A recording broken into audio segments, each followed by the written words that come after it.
We've got 17 views on the video that went on this morning on YouTube. We are live. Oi. Joe, do the intro. And we're ready in 3, 2, 1. It's time for the Everyman, where real man talk. Let's go. Time to grind, get inside your mind. Yeah, we working overtime. That's the only way to climb. We gon' make it in our prime. Signing on the dotted line, cashing checks left and right. That's the way I'm living life. So I've definitely lost the audio there. But hello, good evening, and welcome to the Everyman podcast. Tonight we have a very special episode. We have a live episode, which is the very first one of the Everyman podcast. We are live on Facebook, YouTube, and LinkedIn. So thank you very much for everyone who is listening, following us, and getting involved. So very much appreciate it, and we will hopefully see lots of comments and messages from people as the episode goes on. How are we all doing tonight, boys? Everyone all right?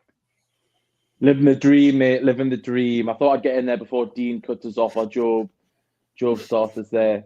Yeah, all good, buddy. Anyone off? All right, well, there's a first.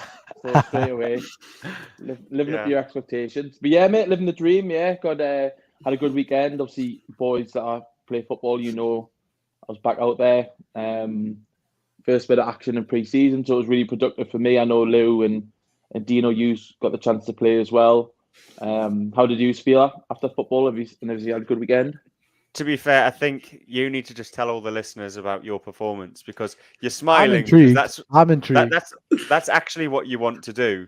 So look at the blinder. Did he have a blinder? Did he? No, look at the face. He's so happy because I'm calling that out as well. Go on, tell everyone generally how you played and what it was like.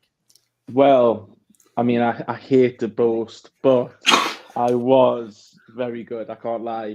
And I think more for me, it was more self-satisfaction that I played well, after my back surgery. But, we've not touched on it all in this podcast. You had back surgery? I had back surgery, yeah. 2 discs removed. So, I had a great game. I was out there 45 minutes. I was very sore the next day. But my performance was great, and I think after the week earlier, I had the chance to prove a few people wrong, including our very own Dino.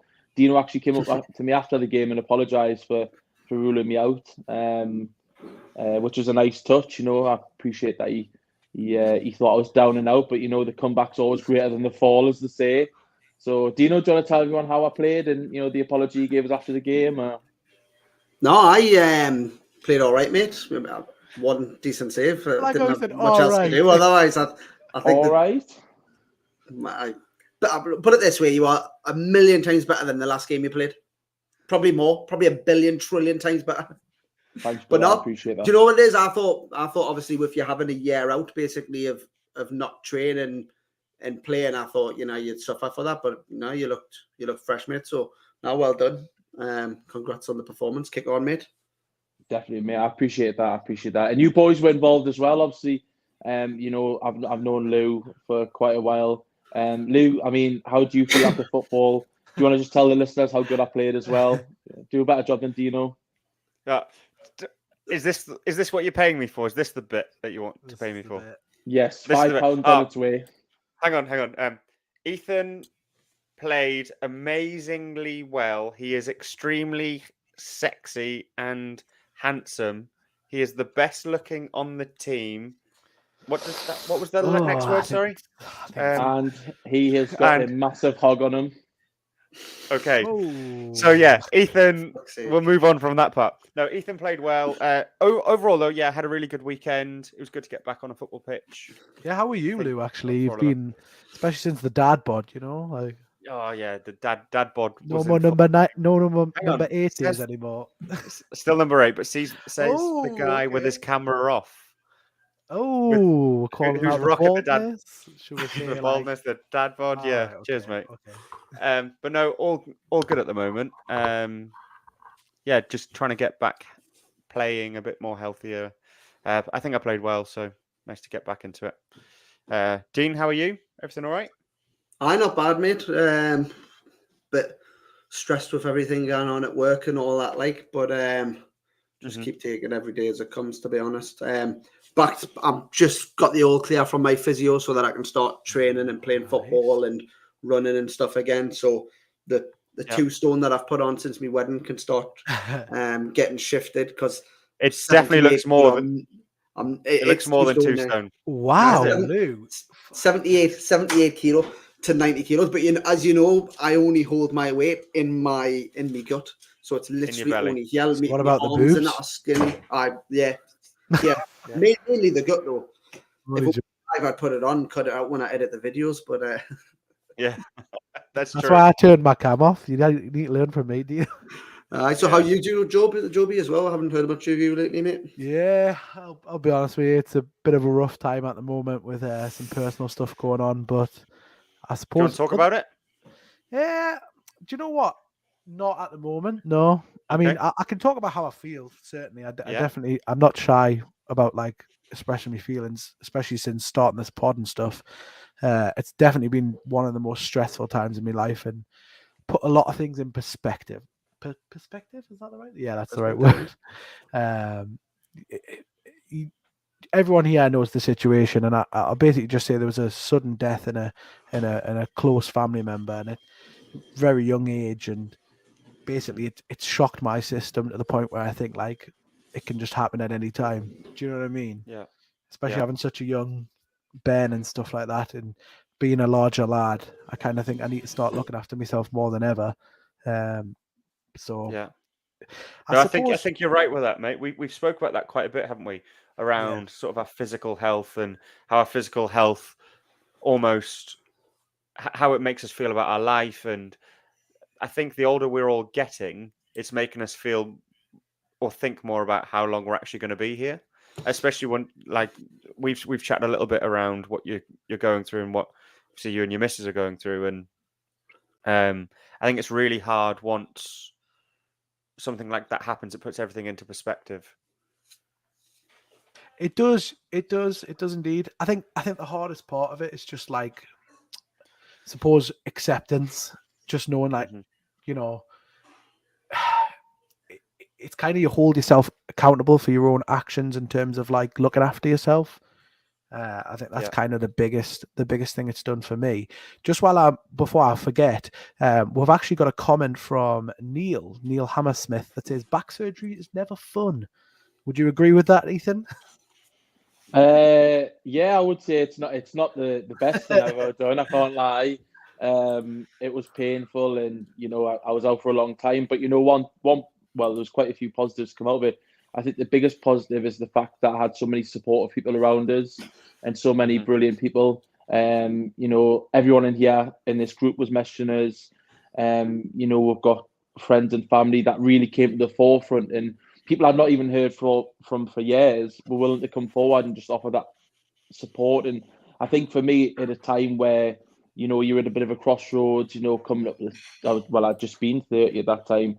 It was a really refreshing opportunity to reconnect with a few people. So every cloud and all that, and like I say, the comeback's always great in the fall. So I'm working every day to be better than the next.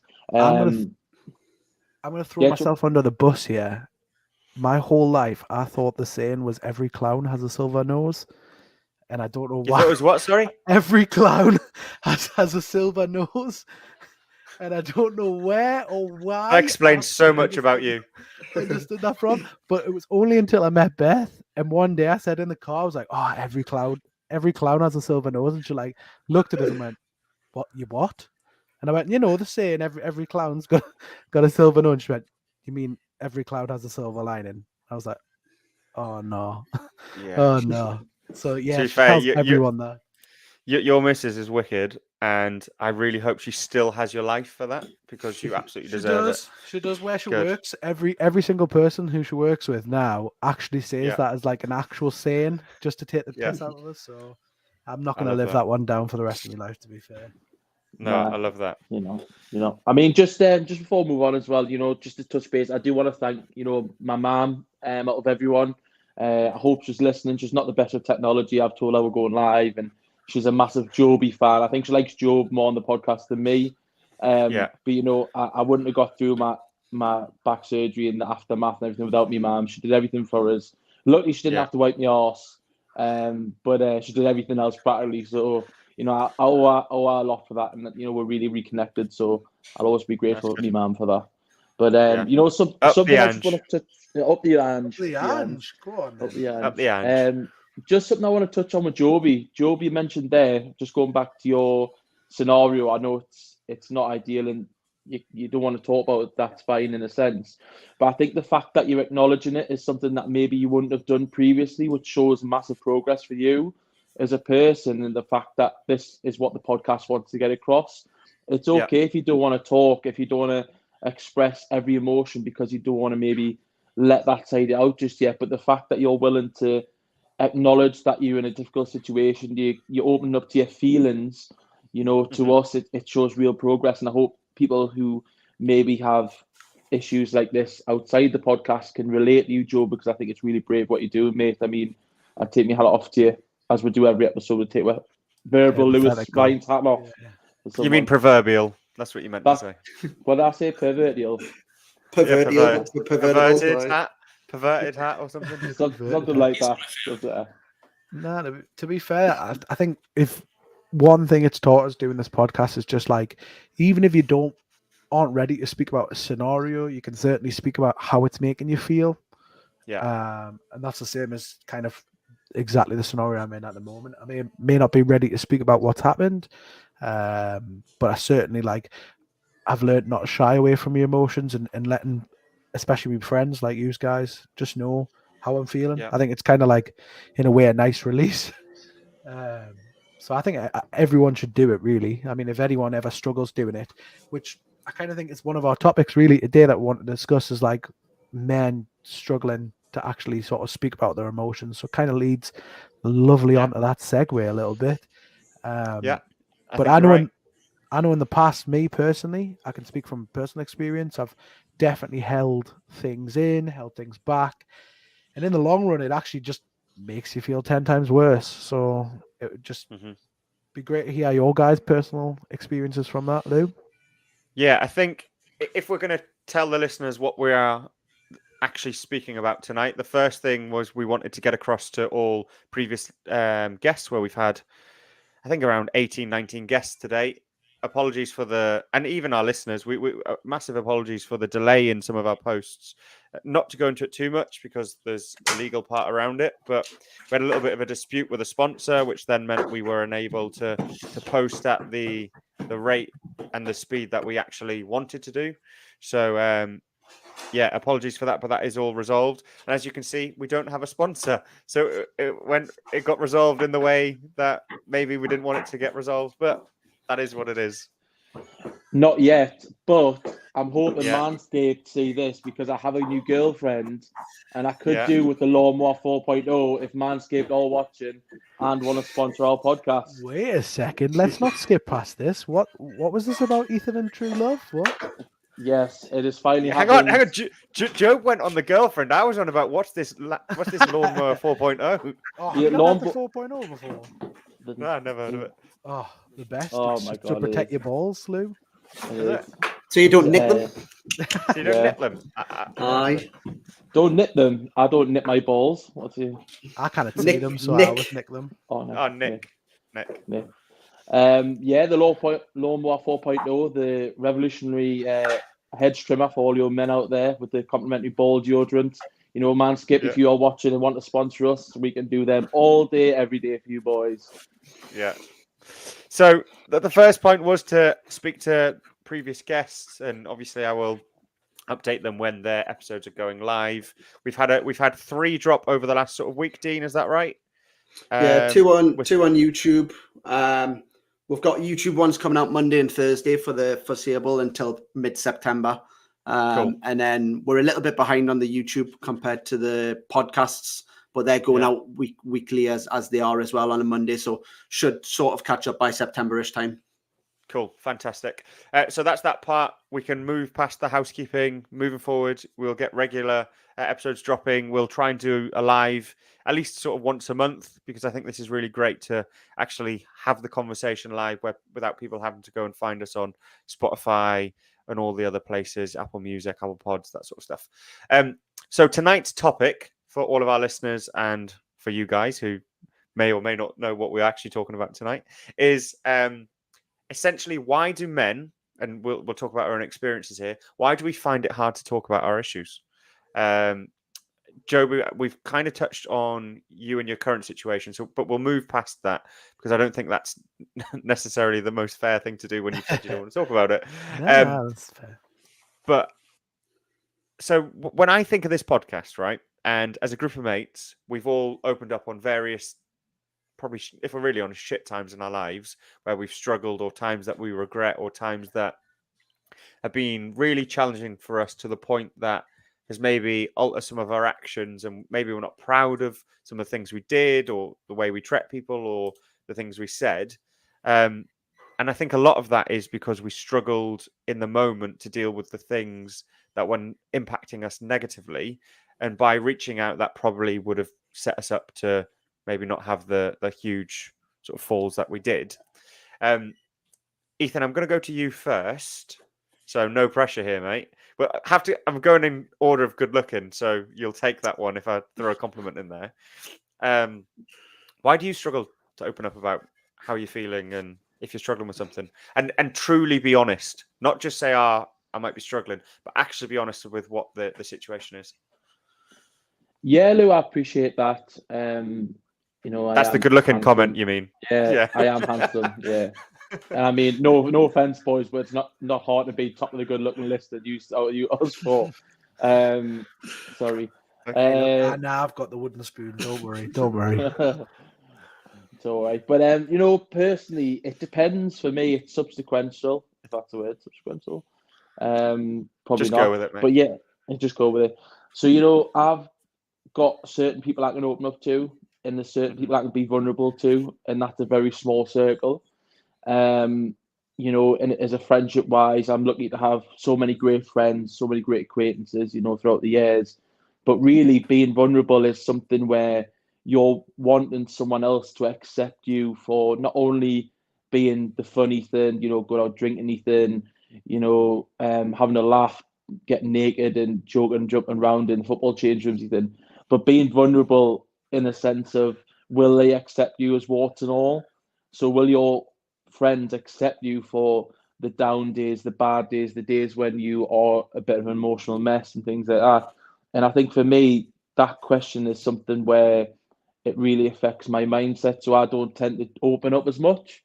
I touch quite a lot. I've got a couple of really close pals, Rob and Ryan. I would even consider Matty in there. People I can truly open up to and be myself to, and sort of say, look, I am having a bad day.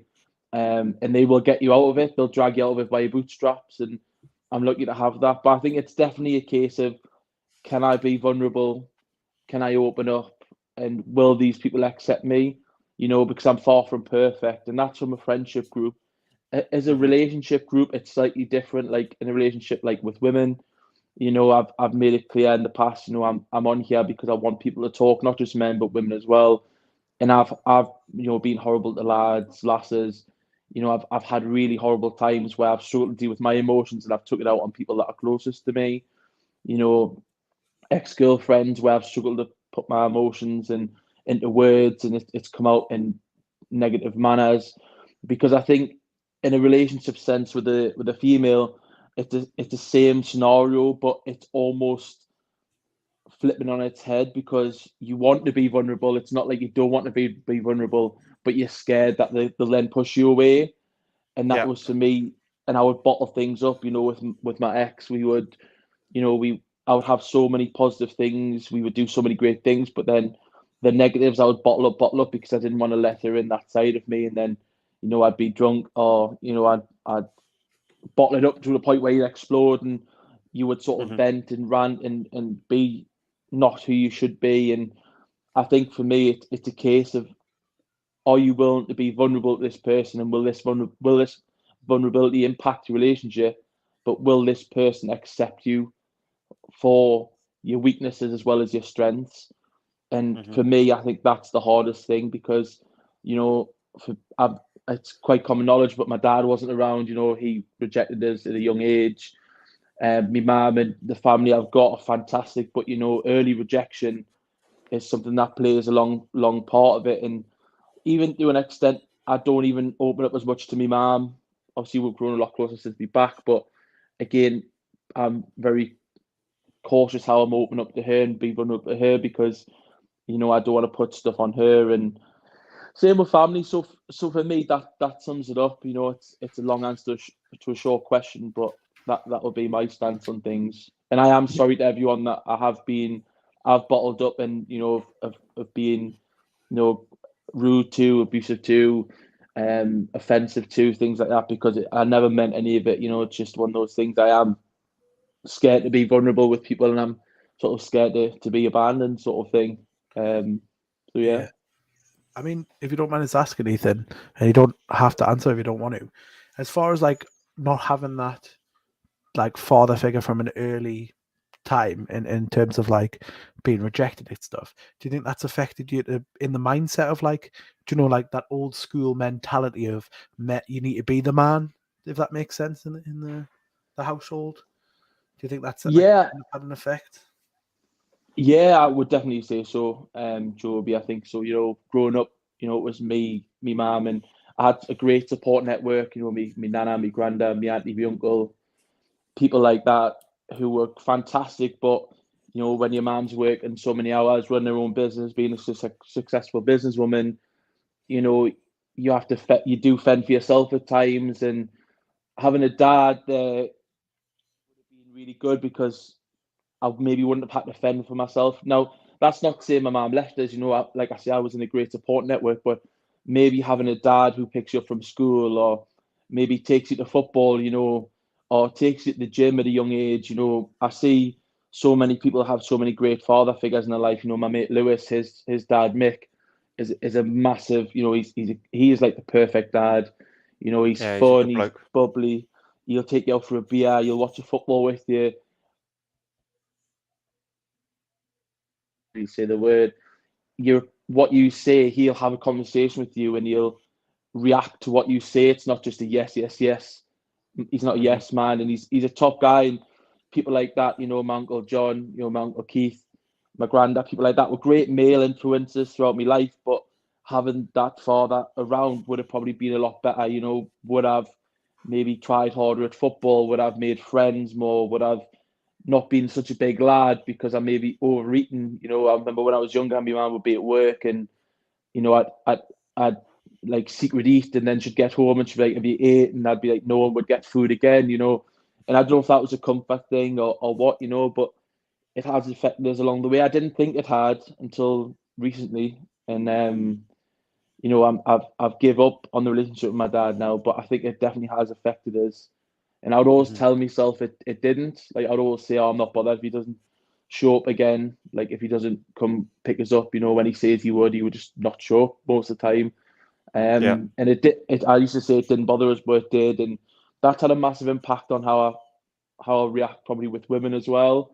You know, I didn't have that father figure that sort of shows how to be correct with a woman and things like that. Like I say, I've had so many great people. My mum was great with that, you know, my granddad and things like that. But I think having that male bond and having that person as like a male guide as well as a female guide, you know, I think if you can have both, you're sort of winning.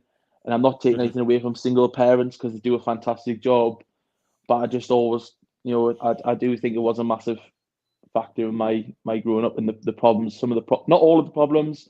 I just think some of the problems, you know, especially building relationships. So with that, so I think the question was around why you don't talk, and so you say it affected your ability to build relationships. And please feel free to be as direct as I'm about to be here. Do you feel like you struggle to tell the truth at times about how you're feeling because you don't trust your relationship, the strength of your relationships with people, potentially because you don't know what the relationship is, or you don't trust that they're going to be there in the long term because maybe you didn't have that stability growing up. I think I could probably sympathize with that from my experience too. Yeah, I mean, you've hit on the head, Lou. I know obviously we've had similar scenarios in that aspect. I'm not going to tell your story for you because obviously you'll no doubt have the opportunity to say it, but I think it's definitely something that's impacted us, especially in relationships. I've not really had many girlfriends, and the girlfriends I've had, I've sort of struggled to open up with. And on a friends aspect, I've always had amazing friends, but they're like party friends, or we'll get a takeaway friend or things like that. I think finding friends who you can open up with and, like I say, be vulnerable, and a partner you can be vulnerable to, is something I've really struggled with for 30 years. I think I am very scared to open up and knock those walls down. You know what I mean? Because you don't know what the outcome is, and I think the worst thing it could be is someone could reject you for you being vulnerable. When you're literally at your weakest and you're most vulnerable, if someone rejects you, I think it's tough. So yeah, I definitely agree with that, mate. Yeah, I think you've touched on some really interesting points there, and I think a lot of what you've said resonates. As again, we can talk about it, but with them, sort of my own experience too. So thanks for sharing that, mate. Lead to your experience, Lou, if you don't mind us butting in there? I know he said he doesn't want to tell your story for you, but I mean, how do you feel about telling your story? Yeah, I think mine's slightly different to why I don't talk versus Ethan. I think maybe some of what he said, some of what Ethan said does resonate into where I am in my life, and I'm trying to do a lot of work, probably through starting this podcast, to understand myself a little bit better and how I am the person that I am and why I've done the things that I've done. But I think the reason I don't talk is there's all like I feel like I always put a front on of like I'm really cool and I'm not, but I'm I'm really likable, I'm always happy, I'm really positive, because I feel like that's the way that then people would naturally warm to you. So there's a story, again, having been to counselling and stuff before, and a big thing for me, and it's probably that relationship part that Ethan touched upon. So I went to loads of schools growing up. My dad was in the military, and I went to loads of schools growing up, and I always remember being the new boy or the new person fairly regularly in school.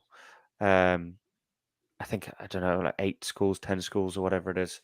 And when you're the new person in a school, you can't go there and be super vulnerable, because then you won't win friends, you won't attract friends. You can't go there and admit on that day one, I'm really nervous, or I'm really scared, or I actually have no friends, because actually, who wants to be friends with that person?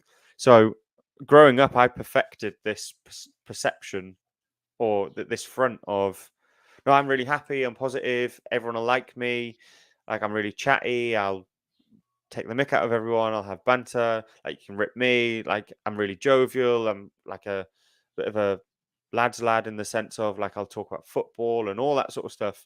And I think we've talked about it before, in sort of over the last few years, I have had times of really struggling, and the real struggle has been probably because I've never really looked within my own feelings to be honest with myself of how I actually feel, because I didn't want other people to maybe, as Ethan said, reject me, because I had to be this really happy, positive guy.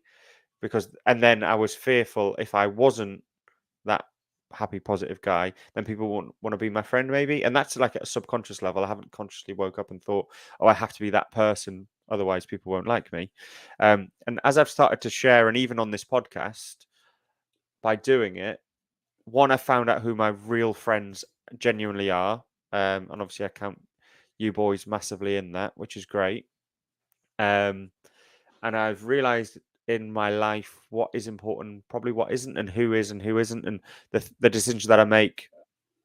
There's something around don't set your future self up for shit, basically. So all the decisions you make today affect you tomorrow, the next day. So I've tried to think a lot more like that, and they're the lessons that I've tried to learn from the podcast.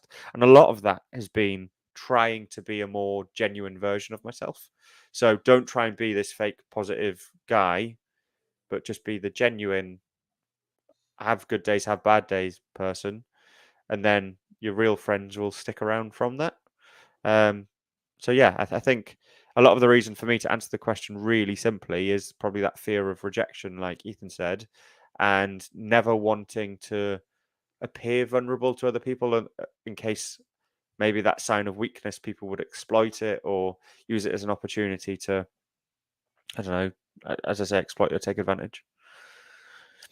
I have to jump in there because, Lou, like you said, you didn't want to sort of be in that aspect of being rejected, and you were quite a confident guy. I mean, my first recollections of Vindy back in the day was, this I hate this. This is going to pay me to say it, but this cool kid, he had an accent. He had a big house. I was cool. Cool. He was flash. He wore nice clothes. No, he's a prick. He drove a nice car. And that Lou was fun Lou. That was class Lou. You would go out and spend X amount. I'm not sure if your partner's listening to this, so I'm not going to say it, but that was long before her. But you would go out and spend X amount on vodka for the boys, and you would have money that probably we didn't have at that age. So young Lou was cool, and he was that fucking hurt my heart. But young Lou was cool, but I would not trade young Lou for Lewis now, because you are such a grounded person now, and the fact that you're willing to talk about this and come on here and talk about your feelings and past experiences, and there's a lot we can peel back, like Shrek said, the onion you go through over the course of the next couple of episodes. But I would not trade Lewis now for Lewis then, no matter how cool anyone thinks you were, or the money or the car, anything like that. I think you've really come into yourself, mate, and you're an absolute credit to yourself there. Thanks, on that side of things. And I mean, you must maybe open up more. I mean, I know you don't probably want to talk about this, but obviously you've got a partner, you've got a child, a very young child.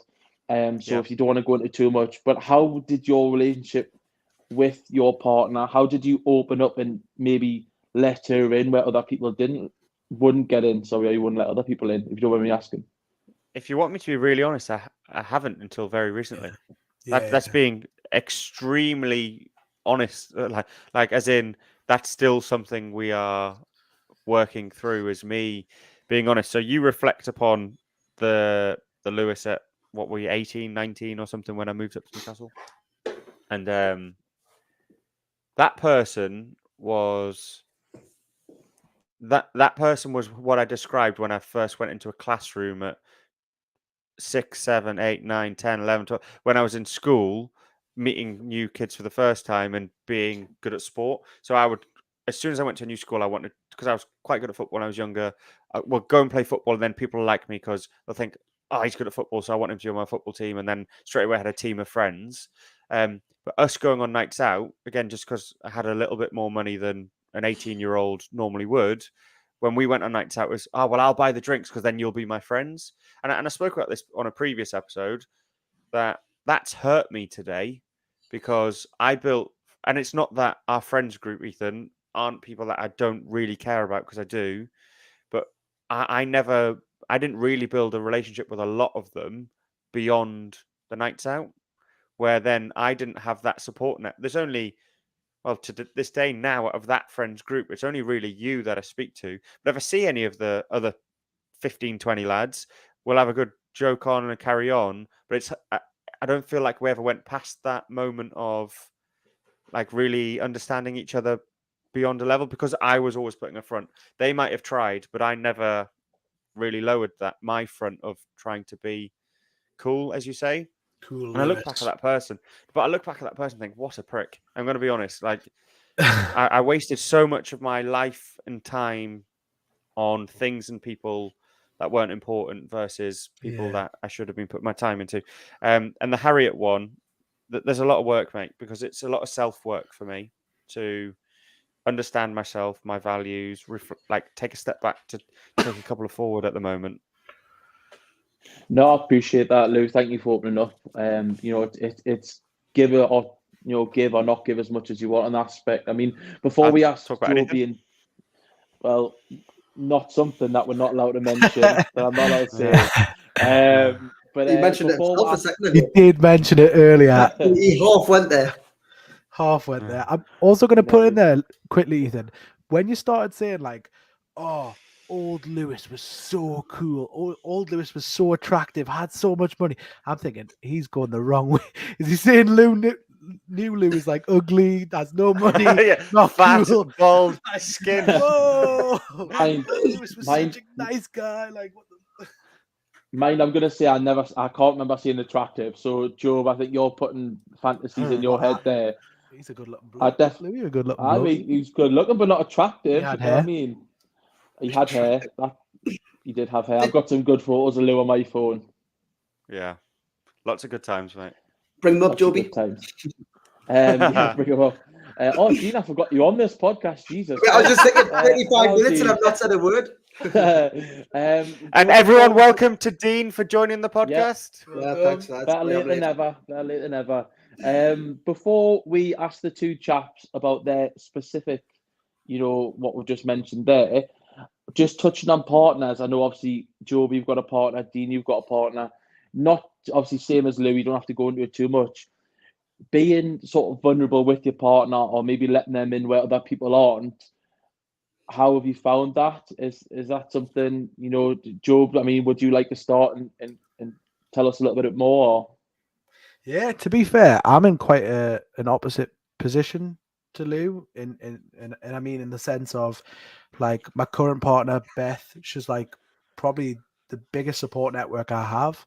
I can't really fault her on that front. I mean, sometimes she'll like even be that bit of a person who kind of like punches it out of you. Do you know? Not literally, obviously. I'm not talking about like that kind of punch, but I just mean like she knows, she can kind of tell. She has like a sixth sense, if that makes sense. She almost can kind of gauge when I'm not feeling well. I mean, the lads in here know I suffer really badly with like anxiety attacks and stuff like that. And sometimes I will just pretend not to have them. And I'll just say, yeah, I'm fine, I'm fine. And she'll be like, no, Chris, I can tell you're having an attack. And I'm like, damn, can't really hide much from her. So I am lucky in the sense of like, even from the start of the relationship, well, I was very open and honest about like, I would say within the first couple of months, obviously she noticed I was having attacks quite a lot, and she was kind of like really supportive by saying like, look, you should probably go and see someone, because at that time I'd kind of like taken a step back from CBTs and stuff like that. So she was really sort of the key to pushing us back towards therapy and stuff. So I cannot really fault from the partner perspective. I mean, in the past, I can say I've definitely had a front, and my situation is kind of similar to Lewis's. I've always wanted to be like the funny guy, like if that makes sense, the joke guy who do anything daft, like just for a laugh. Do you know what I mean? And I think that's kind of helped me back a lot with particularly friends, being able to sort of say like, I'm struggling or I'm not doing very well and stuff like that. It's because I never really wanted to not be just the fun one to hang around with. So I kind of resonate a lot with what Lou was saying in that sense. So I definitely had a lot of experience in the past of not speaking up that probably have added to how I am today with my anxiety. It's probably something I wish I had like an output like this earlier. It certainly would have, in my opinion, helped to have kind of that output. But I suppose that's one of the, and I know I keep saying it on every episode I'm on basically, but it's one of the main reasons I want to be on this pod is to, I mean, if one person has like, he has this and kind of says, you know what, I actually need to do a bit more speaking to my close family and friends, or just not being afraid to speak up. If it just helps one person that maybe was in my scenario 5 years ago, then I honestly think that's enough for me. Like that's all the affirmation I need. But yeah, do you know, I know you've just got recently married. How are you finding married life, by the way? Any different to non-married life, or? Nah, it's been the same, because obviously, as any other previous listeners will know, that I've actually been married for three. Well, it was our third year anniversary on the 10th of July. So the wedding was just like the second time. Then we got married. We had another wedding. It was the official one, wasn't it? Because the other one was just like a civil ceremony. Yeah. Wasn't it? That's Well, actually, the no, most that's the Joby thing I've official ever one. heard. Yeah, I've just Yeah, that realised is the most it's the wrong Joby way thing around. ever. But I mean, from when I did get married 3 years ago, I was No, Dino, the only one that's I- important is the one I attended, right? Right. Okay. Dean actually can't remember not being married now. Like that's how long ago it was. Well, I mean, to be honest, like I don't get the whole being nervous on your wedding day and like all that sort of stuff because me and Azusa were living together before we got married. We signed a piece of paper and we carried on as normal. Like I think, tell a lie, I think actually the wedding actually probably did bring us a little bit closer. It probably like reignited a little bit more love for each other. Meant you had to not spend more say time that- with her and less at football. That's what it Yeah, meant. that hasn't gone in. I should be careful, but that hasn't gone into practice yet. But that was officially the rule The deal. before. Yeah, so please don't tell her.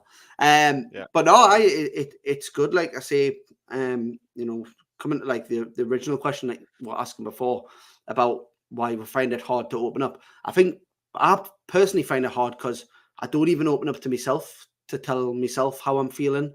Like anything that I sort of before this podcast, before that I sort of worry about, I just put it in the back of my head as if it hasn't even happened. I don't think about it until it's too late. It comes back and it bites us on the arse every single time. So I think, you know, that's one of them where I probably need, it's finding the balance for me because I don't want to worry about things that I kind of change, but also the things that if I worry about them, maybe I can't change them if that makes sense. You know, I can't, like me job, for example, I'll just put it off that it's annoying us and how I'm feeling about it for longer and longer and longer and longer. And then eventually I might look to get another job and then it might all work out. But it's making that, it's admitting to myself that I feel this way early enough to do something about it. So what tends to happen with me and Azusa is I'm not really anything I'm worried about. I won't mention. As soon as I worry about it, I think don't worry about that, and then just forget about it, and then it crops back up, and then I think what will happen is over time I'll be snappy or something like that, and we'll have like a bit of an argument, and then when we have arguments, me and my whole family, my mom, my sister, will get dead defensive straight away. We'll say a horrible thing, but 2 seconds later, again, forget about it, and we're sort of cool down straight away and think, oh, shouldn't have said that. And that's when I sort of reflect on why I'm feeling the way that I'm feeling. And it gives us that chance to sort of realize like, oh, I'm only doing this. I'm only arguing with Azusa because I'm unhappy with such and such. And then it's always like, I find it's probably not the best for her, but I find after we've had an argument, that's when I'm reflecting why I felt that way. And it sort of gives me a bit of perspective. But one of the main things I love about this podcast is everyone knows if they listen to any episodes, I just sit there and I just listen, and I'm just listening to the podcast because I'm taking it all in. And some of the stuff that you've said here has resonated. And like you might not know this, Blue, but I went to like 13 schools when I was growing up, and I was exactly the same as you. Dean. No, but it's not. But 11 a read. What you said was it was completely right. When you go to that new school, you put on that front. You try and I was always similar to you, the class clown, the naughty kid that would do stupid stuff that you shouldn't do at school, you know. But listening to what you were saying, Lou, would actually give me a chance to sort of reflect and realize that's probably a little bit about why the way I am myself, you know. But I think first of all, you've just got to admit to yourself how you're feeling. And then once you've done that, you can sort of open up to your friends and family, you know. Yeah. No, and how have you found that? So you and Ethan have probably, to me, because you might think I've opened up a lot, but I think you guys have opened up with the two most powerful things. Ethan, you've opened up on quite a few, but the most powerful moment that I've had on this podcast from anyone has been from you, Dean, when you talked about, obviously, when you were at your grandma's and that situation, which was honestly, mate, I think we all sat there, tears about to go, which was just horrible. What a horrible experience for you. How have you found us creating this opportunity for us to actually have the conversations, has that changed your life in any way? No, it has. I'm getting better. What's interesting about that one is if you go back and listen, it's only just gone on YouTube the other day. It was episode 7. It's the grief preacher, Yeah. Jamie Denya. Unbelievable episode. I listened back to that one myself. Really, really good. But when I was listening, and at the time I remember that because I don't think about things like that, as I was telling the story, I completely forgot about everything that happened, like, because I just straight at the back of my head and don't think about it, So it talking about it at that time, though, and the advice that I got from Jamie actually really did help me. But if it was something, it would have been something that I probably could have went through my entire life without even thinking about it again, like that scenario. But doing that, it opened my eyes, gave us a bit of perspective, especially some of the advice that he gave me as well at the time. But yeah, no, it has. It's one of them. I'm getting better. I find that, like, after most of the episodes, I'm sitting thinking, I don't know what I'm going to say here. I don't know if I can open up about this or that. And then as soon as I start talking and I start opening up, I feel a lot better about it. And it almost takes a little bit of weight off your shoulders, don't you? You feel like a lot lighter. Even now, just talking like this, like, I feel a lot better and a lot brighter about everything, Yeah. Yeah, no, I get that, Dean, and I think I think that was our first big act of bravery on this podcast. I think that was Dean, you were the first person to really put the foot forward and say, "This is why I'm here to talk about. This is why I'm here. This is what I want to talk about. It's okay to talk about this scenario, to talk about how I'm feeling, And you really let us and the listeners in, and I resonated quite a bit. Obviously my granddad passed not long before we had that chat, and your bravery really helped me sort of open up with my mum, my grandma, probably conversations you don't want to talk about and you want to put off. So I think not only did it help Dino, that horrific story coming out and being able to talk and opening up, the fact that I've learned from Dino, and I hope that also that people who are listening to the podcast can also learn that you can open up and still have that sort of respect for yourself and get respect from others and learn from others, despite it being such a tough subject and something that people probably wouldn't talk about. So, massive respect to you for that, Dean. Real credit to you, mate. I know, I appreciate it. 100%. Joe, just before you go, because we know you've got to jump off very soon, daddy duties do await. Can I just say something as well? Yeah, of course you can, mate.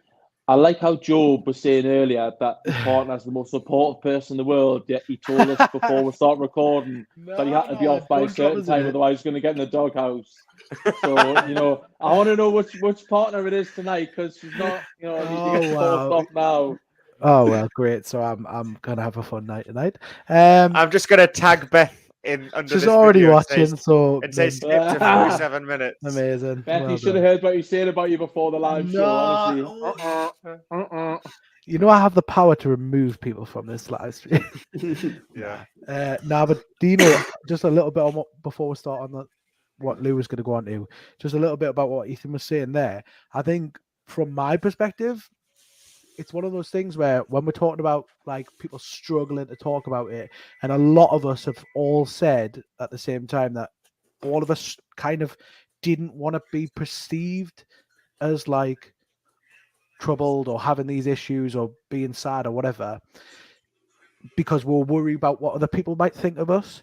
But the truth is, when you do speak about those things to people, like when you said that to me, and I don't know how the other two lads felt, but if anything, I felt sort of more of a level of respect for you for opening up about that and kind of like, in a way, give me a bit of a perspective on what I should talk about and how I should like not be afraid. So, oh God, Beth just commented saying, I did. I was upstairs. Thanks, Ethan, for that. But yeah, no, it definitely helped me. So it's kind of like, in a way, we are our own worst enemies, because we worry about, how is this going to make us be perceived to our friends? But really, it actually, one, makes them kind of think, you know what, we're closer than I thought in a way. And also, secondly, it kind of helps them to sort of realize that it is okay to talk. So, I really appreciate that. But Lou, you were going to say something? I was going to say, how has it impacted you? So I've known you, I think it's 5 years the other week, wasn't it? I think there was a thing Yeah, on that no, we worked together for 5 years or just something. gone, yeah.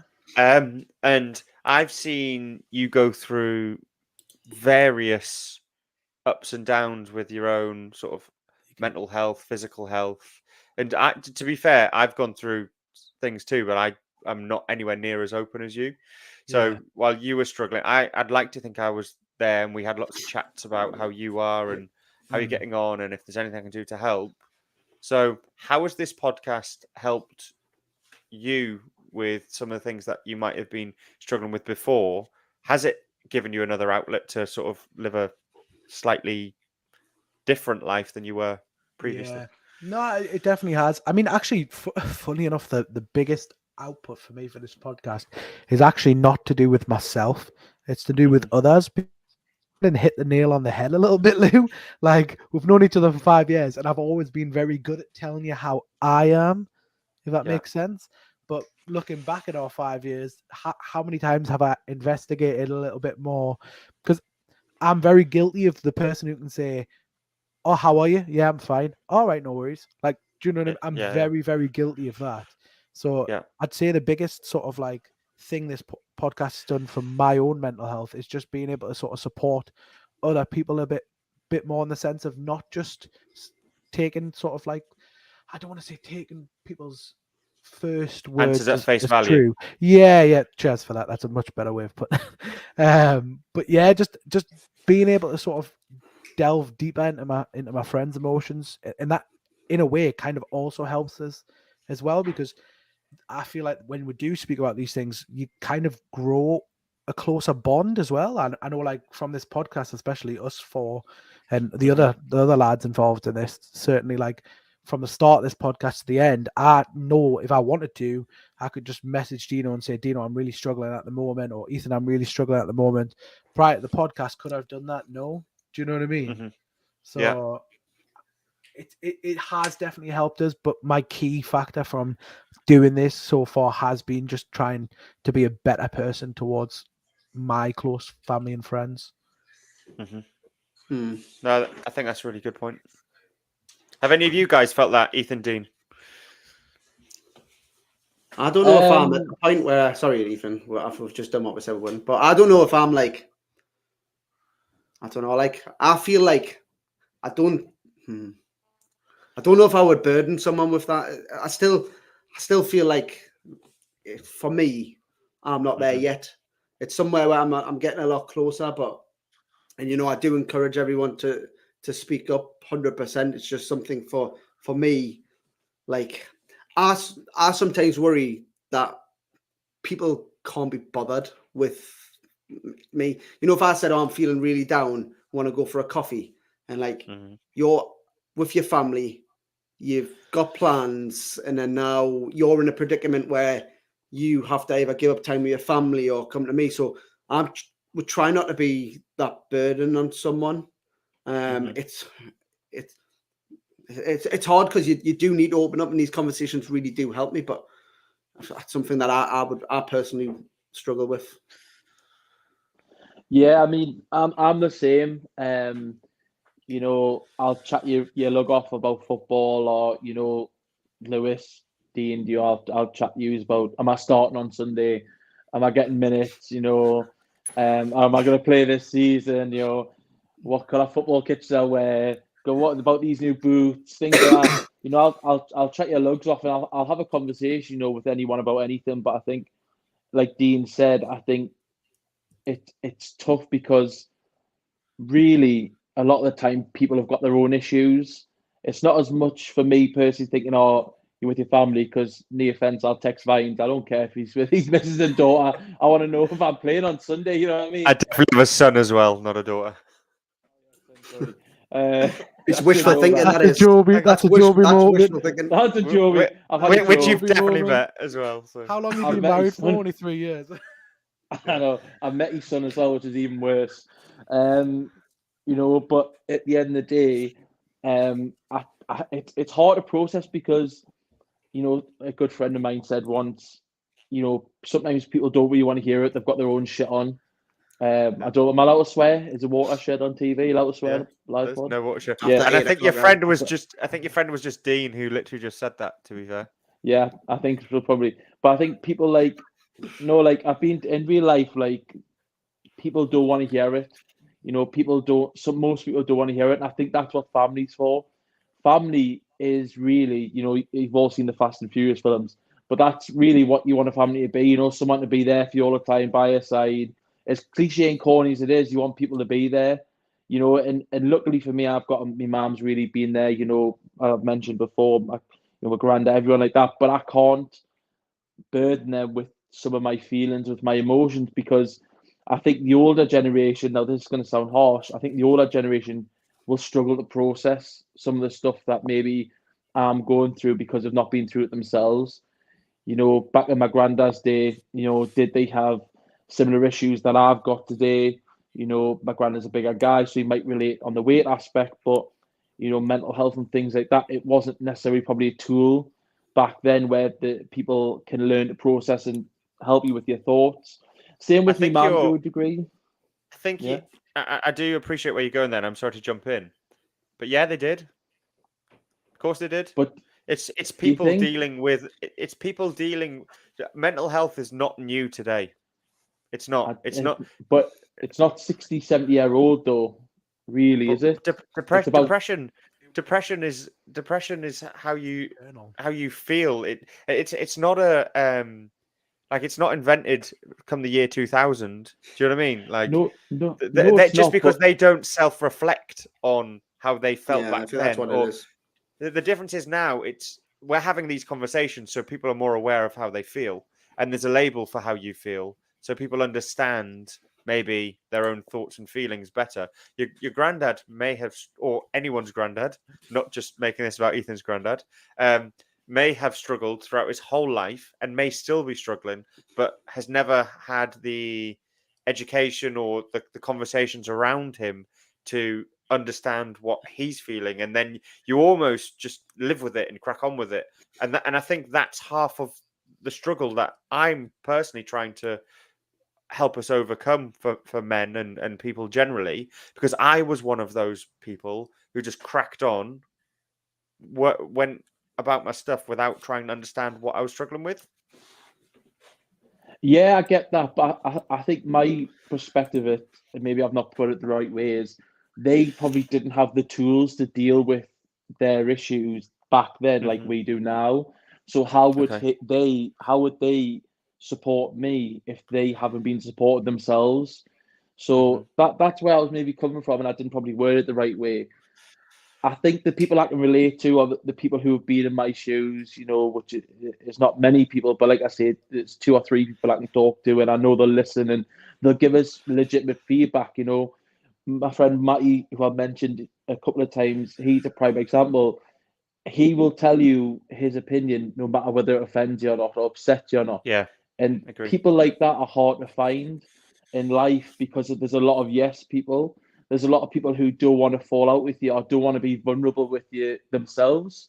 Or like Lewis, back then, 10 years ago, 12 years ago, if I said something to you, same probably today, but you'd have a bit more of a backbone, but you would not really challenge me on it. You'd take it as a joke, things like that. Matty's completely the other side. If you say something to Matty that he doesn't agree with, he will argue his opinion and he will sort of express his opinion because one size doesn't fit all. And I do credit people like that. And I think they're hard to find because of the fact that they are opinionated, they're well educated, Matty's well educated, and they can bring something to the table that can help support you. And Matty, people like Matty don't have all the answers, but if they don't have it, they'll try and get it or they'll point in the right direction. So I think surround yourself with the people who maybe been through your issues or can support you is definitely important. I know I've went on a bit of a tangent there, but I think being supportive and learning from other people is something that I'm trying to do now. And this is the whole point of this podcast, is having this network, not only for us four here, but also, the people in the group chat, the likes of Mark and that, but also any listeners. We want to create a wider network, and be available for anyone who needs to talk and be in this situation. So yeah, I've gone a long way around the houses there, so I do apologise. And I'm it was long. Just a quick one from you, yeah. Just a quick one from you. Me. Just a quick one from me. No, I do have a question. So both of you there said that you are struggling to maybe speak up because you don't want to be a burden to other people, right? So that's two things that you both said there. So Dean said it and you said, yeah, you agree, Ethan, you feel the same because people have their own life, their own shit, that sort of stuff. So how do you deal with your own stuff then? If you don't share with anyone or you rarely share with people, how are you managing your own shit? How are you dealing with it? I'll start this one off, Dean. I think, I do open up to my mum quite a bit, but to a limit. I don't open up to everyone all the time. There's some avenues I go down. If I can't go down those avenues, I'm not going to lie, I bottle it up. I might go to the gym, throw some weights around. Everyone knows I hate cardio, but I might throw some iron around it. I think you get the brain pumping as well as sort of the body pumping in the gym, and it takes your mind off it. But I'm not going to lie as well. I eat. I eat my feelings quite a lot of the time. When this is going to sound so bad, but there was once a point where I was seeing someone, and I was so emotionally unavailable, emotionally unstable that I would rather sit at home and eat than go out on a date with them. And that I appreciate you laughing, Vines, because it's a mental health podcast. So thanks. I didn't laugh at you. But, I didn't laugh at you. It's me and Dean in the chat. That was absolutely crazy. Sorry, Ethan. But I think that's the thing. Like, eating is a big thing for me. And I've got a problem with food, and I think that's where it stems from. Potentially bottling things up. Food gives you a certain happiness. Obviously, it's scientifically proved that you eat, you can get happy, and I've replaced probably relationships with food, and I think that's something for me. And it's a big struggle because food controls a lot of my life, and it's quite a common thing. So I think that would be me in a nutshell. I don't know, what about you, Dean? I'm the same, mate, especially with the food thing, like, because you feel happy as out, don't you? Like, but no, in the past, what I do is I just, like I say, bottle it up, and I just let it go up and up and up and up till it gets to a point where it becomes a problem. So to be honest, probably this podcast is probably my way of venting out a little bit. We've had a few episodes, and then obviously when me and Lou go for runs, we'll have a bit of a chat about what's bugging me and stuff like that. And that's probably, I said I don't really, but when we go for runs, Lou, or when I go for runs with other people as well, it's somewhere where I'll like sort of, you open it up without realizing you're opening up, sort of thing, and yeah, you doing something like that, I don't feel like a burden on people. I feel like, because obviously you've got your time to talk and my time to talk, and we're just counting down the minutes till it's over, and that, and before you know it, it's been an hour and you're on a run, so I think that's something that does help, the fitness side of things and stuff, I think having an outlet is a really important thing for not only a male, but anyone in general. Having an outlet, someone you can talk to, whether that's a friend who you go on a run with, whether that's a mum for me, whether that's a professional who's, works to do it because they have the tools to help you where other people may lack. And, so I think it's so important to actually open up and talk. You've actually given me, I want to give a shout out to Dan Ray, who's the lad who was involved in the podcast not long ago, and he's a football lad. Dan and Lou get the brunt a lot of my football huffs, or if I've got any problems. And there are so many of them. Like, honestly, yeah, so many. It's like there's like 3 a week, at least. And I fell out with all these at least 3 times since I've started this live podcast. Never mind during football. But when you're saying there, Dean, that you vent to Lou vents to you maybe when he's on this run, even if it's just little niggly things, it's not big things. Dan is someone I'll go to if something happens in football. I'll go straight to Dan. I'll be like, this is not right. I don't like this. This is not right. It's not fair. It's not acceptable. And Toys go out the pram. And really, I shouldn't do that. Really, it's not fair on Dan, because Dan, as much as he's a lovely lad, he doesn't give a fuck. He doesn't care. You know what I mean? He doesn't care. He doesn't because he comes to us and tells us. No, exactly. Innit? You're not wrong. And mind you get the brunt. If I give you a lift home after football, or you give me a lift after football, or something like that, it's a case of you'll have a little thing at me, and then I'll just unload on you. Well, I should have been playing. I should get this, that, and the other. But I think you feel better after it, because all you really want is someone to say, yes, you're right, or agree with. I love that so early. That is right, by the way. Yeah. You just As want soon someone as to I agree. say yes, I just hope he's going to stop. I'm like, yes, yes. I get in the car, just go, yes. That's literally it. But I think if all we really want is for someone to appreciate what we're saying and take on board what we're saying and agree with it. We want someone to understand that maybe we're not perfect, that maybe we haven't got all the answers yet, but we're trying to figure out along the way. So I think that's really important, and I think that's really good what you, Dean, and you, Vines, do, going on your little runs and having chats. And again, I think jealous? It's good to get out. Sounded a bit jealous there. No, mate, I can't run at the moment, unfortunately. The only thing I run to is the fridge, but that's it at the moment. No, that is fair. So, generally speaking, I know we touched on it a little bit when we started, and I said, "How are you? Are you all right? Like, how's your week been? How are you both? Genuinely, like, if it's an out of 10, I hate things like this, but I'm going to do it anyway. If it's an out of 10, where you at? I'm probably the way I was feeling before I did this podcast, probably like a 4. Outside life 10, work life -4, so it averages out to like a 4, I guess. But that's just quick maths. Just quickly, sorry, just someone's jumped in with one of the comments on Facebook. A lad I know called Chris Coulthard, and he said that I think personally taking the piss in a team environment helps. There it is. I played football with Dean, and although everyone would take the piss out of each other in a serious situation, if someone needed an arm around them or a shoulder, you knew they were probably had a team of lads behind you on your side, unless you didn't pass them. Which is right. We know that firsthand with the King's Arms. I think we're not unique sports environments and stuff. It's a lot of banter. Ethan can attest to that. Probably gives it more than anybody. But yeah, he is a giver, not a taker. Yeah, he's hit the nail on the head. I think coming back to what I was saying before, where like I was saying, I don't like to unload on people because I feel like I'm a burden.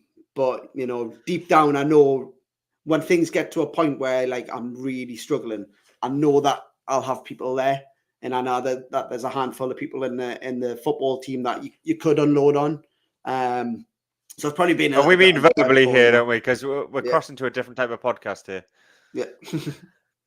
But I know it's definitely that team environment I think helps as well. So football's changed my life. Getting back into football, like I was 17 and a half, 18 stone, coming out of lockdown, had nothing, and then I was thinking to myself like, what do I want? And then all I said was, I want to play football day, but I'm too fat. And then Facebook listens to you. Are you fat and do you want to play football? Come and play here. So brilliant. But yeah, I think it is Chris, you've hit the nail on the head there, mate. It's a good outlet having a team environment. Yeah, let's give Chris another shout out. Chris Coulthard, really appreciate the comment, mate. Some great advice as well. Feel sorry for you though that you did play football for Dean with Dean. It is a struggle, I can tell you. So well done for getting through that, Chris. You must be full of real resilience and strength, mate. So I was actually all right back then. Exactly. Dino Flicks. That's it. Dino Flicks. Dino Flicks, yeah. That's it. Okay, Ethan, how are you? I played with Boiler as well, Christian. Sorry. Yeah.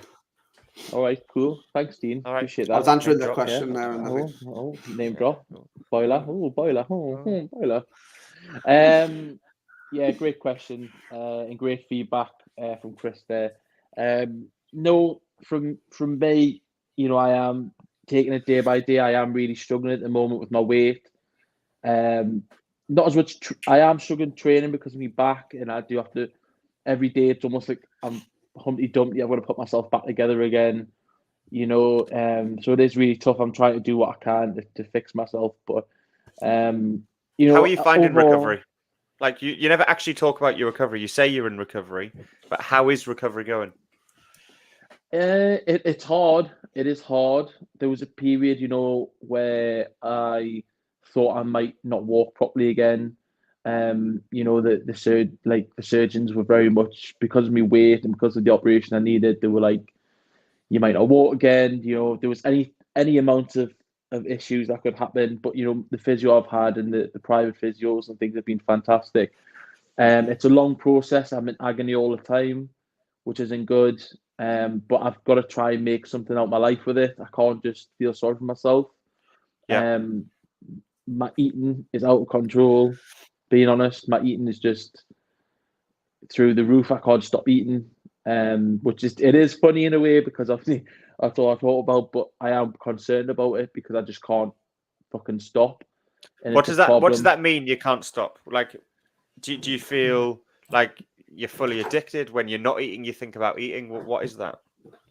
So it's weird. So I like intermittent fasting. I do like I try and I'll go a certain amount of time without eating, because I think I feel a lot better if I sort of the feast and famine scenario. If you've ever seen, sometimes it's mentioned on Joe Rogan or Andrew Huberman, things like that.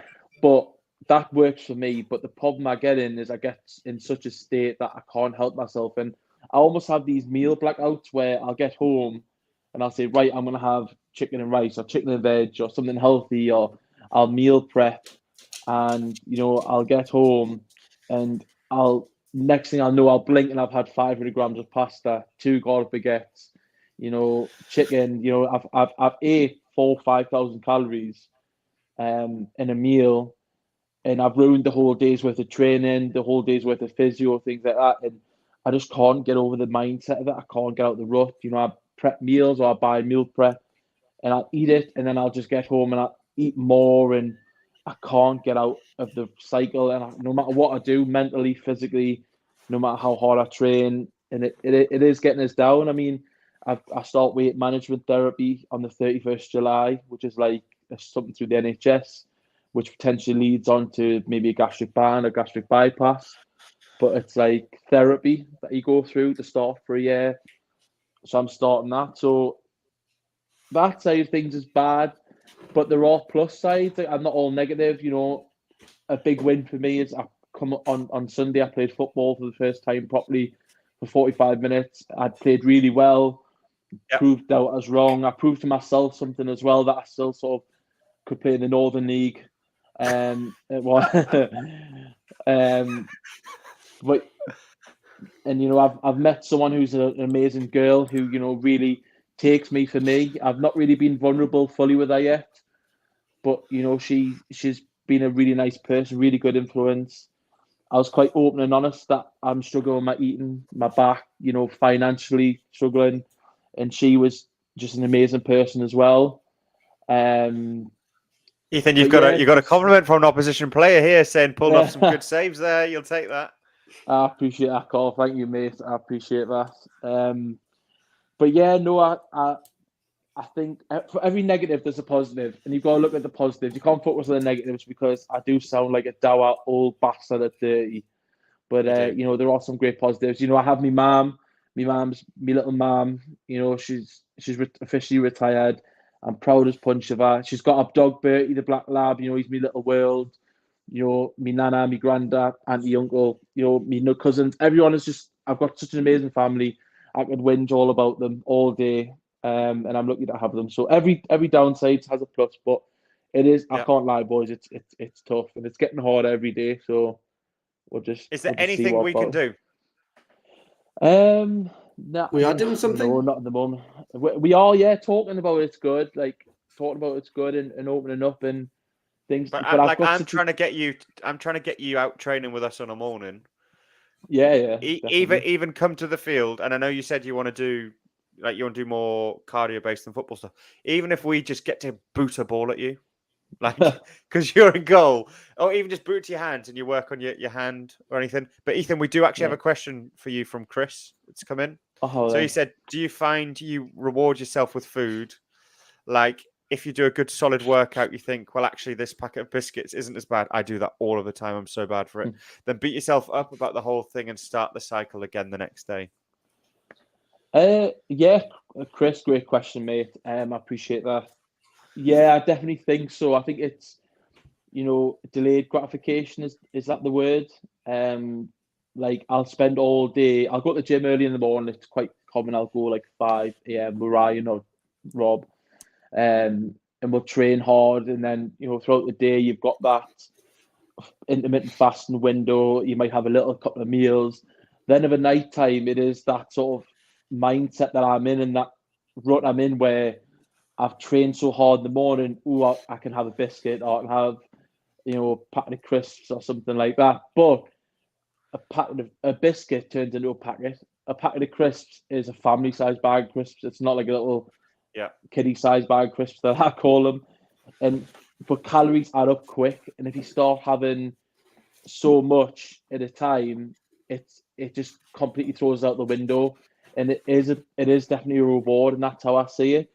But the problem I also have is with the days when I don't train, I still want that reward. I still want that treat. I still want, my carrot at the end of the day. Not literally, otherwise I wouldn't be in this situation. But but no, yeah, great question, Chris. And I don't know, do you know, Lou? I don't know if it's something similar. I just want to jump in and ask you, Ethan. So obviously you're saying like some days you can do it, and then you're 4,000 or 5,000 calories deep. Do you have like a calorie target or something, or a range that you try and stick to? And because I find for me that's something that I do it, and once I'm at that, I think, I can't go anymore. Like I want to have more food, but I've hit my limit now. So do you have anything out? Or you just sort of playing it by eye, or? Yeah, I mean, I keep saying friends, but Matty, he's worked with me for years to try to do plans, diet plans, gym plans. Same with Ryan, same with Rob, Slater, people like that who'll try and put time with you. They teach you about your macros, and doing stuff like that. I do take it all on board, and then all of a sudden it'll be a case of I've got this information, I've got the tools to succeed, but I don't do it. And I get to the point where I throw it in people's faces. And that's not intention. I'm not doing it to go, haha, fuck Spite you. them, Or spite you. But mentally in my head, I can't get over it. I can't get past it. I can't. I'll die during the day. Nighttime, I'll fall off the wagon. And 100%. people at work make a joke saying when the train comes off the track, fucking hell, everyone watch out when I'm going about. You know what I mean? So it is hard. Yeah, definitely, mate, definitely. For sure. To be fair, so shout out to Danny. Appreciate it, mate. Hope you're well. Haven't seen you a long time, but hope you're good. Danny's saying, and I absolutely think Danny's right here. We've both known you for a very long time, Ethan. No questions. But to add what Ethan is saying about food and training, etc., he's more focused when he's got someone to drive him. Personally, I feel he eats more shite when he's bored more than him craving it. Needs to keep the big lad busy. It is absolutely right. Ethan, when I think of this and what you're saying, it straight away makes me think of our interview, our first ever guest, Tim Harkness, who is head of sports science and psychology at Chelsea Football Club. And he talked about, because you asked him the question around diet and how you can keep on top of it and things. And he said, no one can. Like, our willpower will give so in. much willpower, Yeah, it's so much willpower. So what you have to do is not buy the shit food. You have to put things in your life to stop you being able to have that easy access to the food. Because me being on it, we are different sizes, right? But I have the exact same eating habits as you. Exact same. And I think all I do better is I try and limit as many opportunities as possible for me to give into those cravings. Because I will diet all day. I do fasting. And then it comes to a nighttime. If I've trained in the day and I've eaten healthy during the day, on the nighttime, I'm straight in that biscuit tin, eating the full packet of biscuits, if they're there. But what I do a lot of the time is make sure that the full packet of biscuits aren't there, if I can, and then I can't eat them. And it's little things like if you're really hungry, try and drink a pint of water.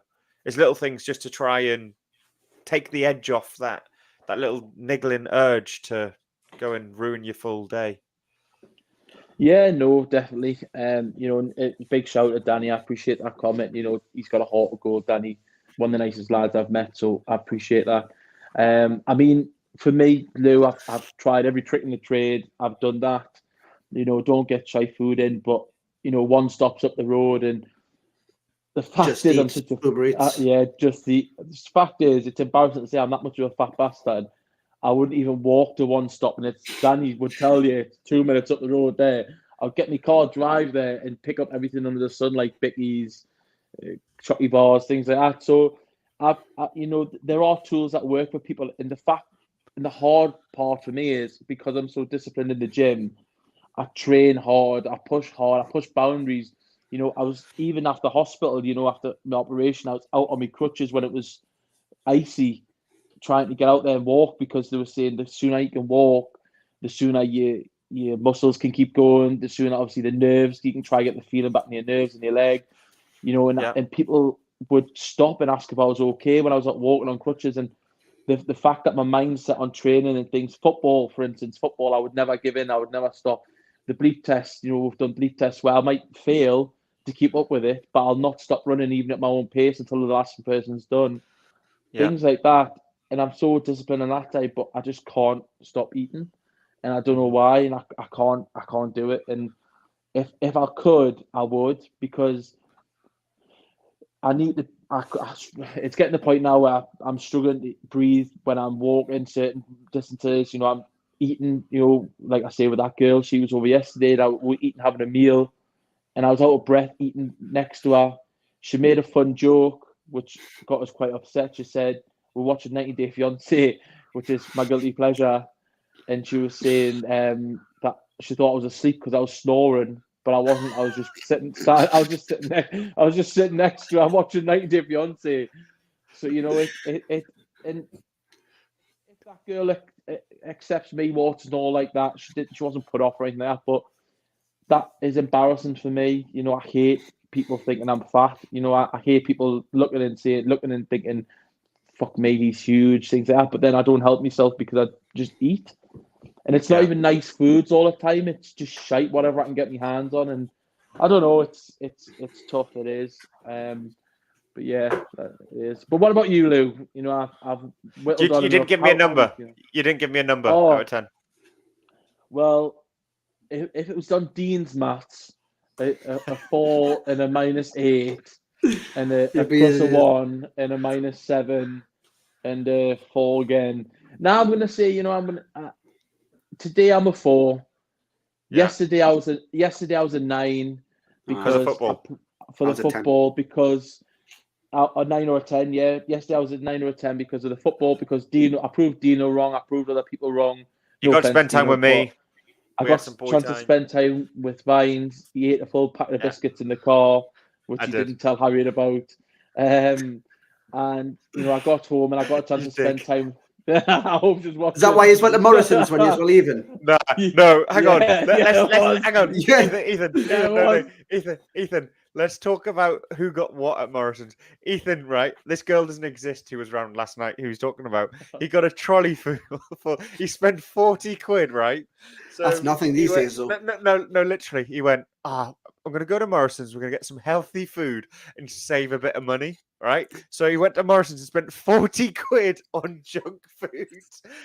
Like, so much, like, chocolate, sweets, dips, crisps. I bet you the trolley was full, though.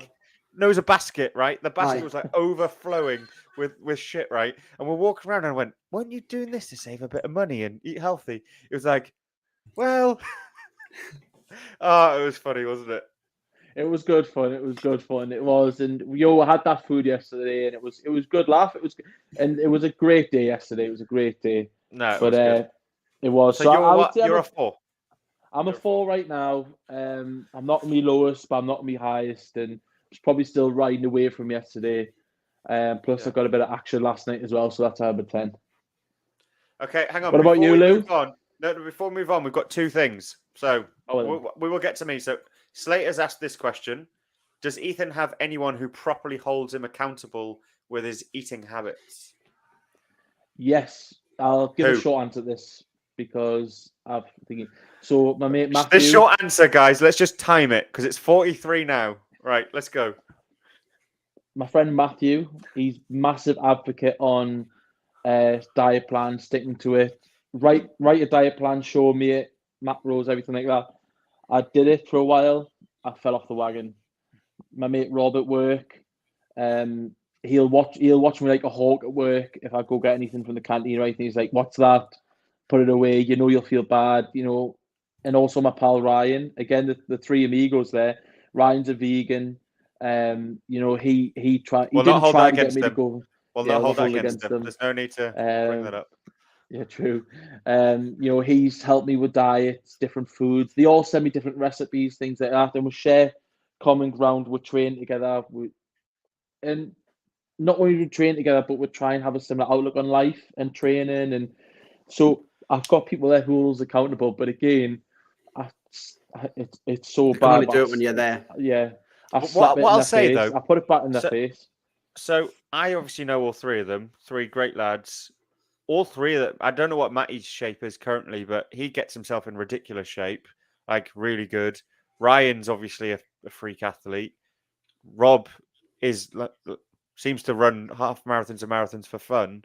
So you're I think maybe the challenge is where they're at from a performance perspective and the diet. So when they're looking at macros, for example, I don't think you're there. And I think maybe you're overcomplicating a simple process of eat less, move more.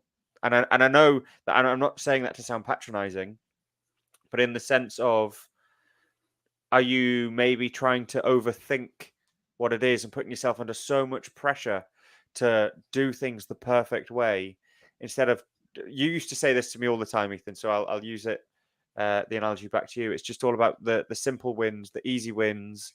It's not about doing the hard thing. It's doing 10 simple things versus one big thing. So if your simple thing is to stick within your calories, for example, versus trying to understand your macros and make sure you get the right grams of protein per body fat or body weight, whatever it is, and making sure that you drink the right level of water down to the milliliter because of your height and weight and age or whatever. Like, instead of maybe going to that degree, do you really have to simplify it and make it something that's achievable every day without much thought? Yeah, I mean that's something I've tried. Again, Okay. with Matty, like we decided to go for these meals. I would work out what macros I needed, but would have the same meals necessarily. So I'm there's not too much chopping and changes. Stick to the same foods. Don't overcomplicate. Proteins, fats, carbs.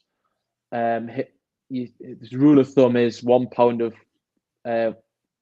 protein for every. Sorry, 1 gram. 1 gram of protein for every pound of fat or pound of weight. Sorry. So I've tried it. It's a barrier I need to overcome. I mean, you name it, I've tried it and failed it impressively. With 2 gold baguettes in my mouth. Yeah. But I appreciate that today. I thank you. It's definitely a topic that we will continue to come back to, and I think we've had some incredible guests on who are experts with elite athletes on this, and I think the more we can educate ourselves and our listeners, hopefully it's something that over time we will keep trying to work towards to improve. This probably does touch upon nicely before we jump onto how I am and things. So Job equally really struggles with his weight. He's a larger guy, but through Job's career and life, he used to compete in MMA to now he, very similar to what you've just described, Ethan, around being out of breath in doing normal everyday life things. And what we've decided to do as a podcast is we are doing an Everyman weight loss challenge. So any listeners that want to join on the challenge as well, we will provide more details. It's a fun one. It's just a community weight loss. It's like having a support peer-to-peer network of normal blokes. We're not PTs, even though we do have Slater, whose comments was up just before, who is a personal trainer who can maybe provide some workouts, some diet information. We'll clip up some of the top tips we've had from some of our guests who are, like I say, some of them work at elite Premier League football clubs who've been on our guests. And if you haven't listened to those episodes, go and check them out because they are hugely educational and inspirational for you to maybe make some changes in your life. But yeah, if you want to get involved, message the page and we'll add you to whatever, however we comms that. Job, that's one for you. I know you're listening. So that is one for you, mate. So to pick up on how am I? I don't know. I think it's really hard to judge when it's a podcast night because I feel like my mood goes up and up. So I think, Dean, you sort of mentioned that earlier, didn't you? So as I sit here now, I'm probably an 8 or 9. Like I feel really happy, really good. Great chance to even listen to you guys and hear how you're getting on. I think I love that. I get this time with you every single week to listen and talk. Generally in my life, work can be pretty tough at times. I've got a pretty busy job at the moment, so that can be quite tough.